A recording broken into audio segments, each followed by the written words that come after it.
Hey everyone, welcome back. This is my review of Glasslip episode 5 entitled He Node Bridge or something like that. Okay. I'm gonna be complaining a little bit here, okay? Now don't get me wrong, I like this episode and I think it's an okay series so far. But it's going by so slow. Not a whole lot happened in this episode, okay? Like, the entire episode was pretty much just building up for the confession at the end, and they could have really done that in a shorter amount of time.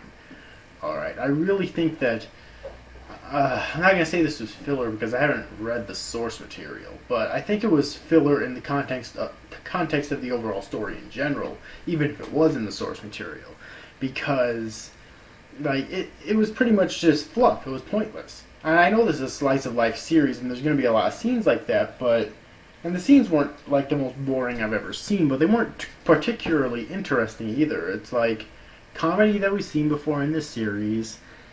A little bit of drama leading up to the confession, which could have been done a lot quicker, okay?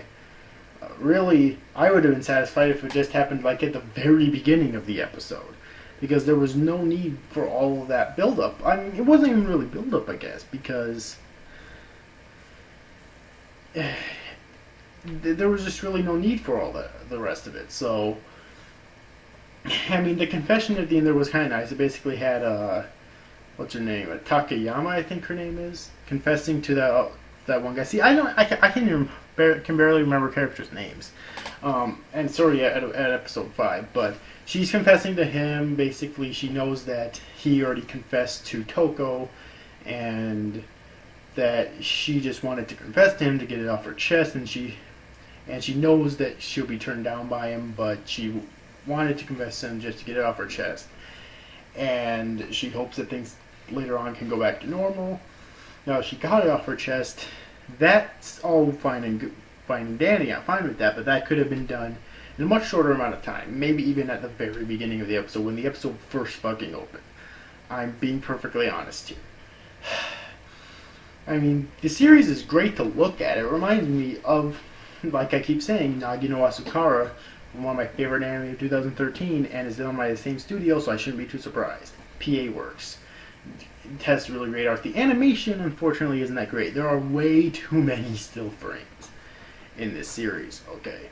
And it's sad because Nagi no Asukara, which I'll keep comparing it to that, by the way. Nagi no Asukara, I thought had fucking god-tier animation, okay? It really did. The animation in Nagi no Asukara was so fucking good. And there's way too many still frames in this series, especially when you get like those still frames where you have like a couple of bubbles popping up on screen with the characters' chibi-fied heads in it, and they're talking to each other and whatnot. That's obviously a cheap way to cut corners and to save animation, okay? Really, it is. And it's kind of sad, because when you compare it to Nagi no Asukara, which is pretty much the same thing, like, it had a lot more supernatural elements than the series has, but other than that, it's pretty much the same thing. It's a romance, and it looks exactly the same. Then this series is sorely lacking in terms of animation.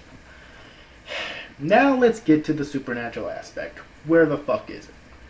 That whole looking to the future with glass, where the fuck is it? Because I'm not seeing it. We're already at episode 5. It's going to be 13 episodes, so we're almost at the halfway point. Technically, there is no actual halfway points of 13 episodes, but we can basically say next episode will be right before the halfway point, then episode 7 will be right after it, pretty much. And we still haven't really gotten an explanation of how Toko's able to look into the future. The looking into the future was mentioned once briefly by Takayama in this episode, but nothing ever came of it. Okay. And it's just, I really hope it's brought up later again, because if it's not, and they just threw it in there for no reason, they're not going to bring it up again, that's really stupid on their part. So I really hope that it actually has relevance in the story again, and it's actually good, okay? Or else it's just really dumb for them to even bring it up in the first place. So, I know there was a lot of complaining in this episode review. I still enjoyed this episode, okay? Even though the talking scenes weren't needed, they weren't necessarily boring, I didn't think. Like, they were still fun to listen to.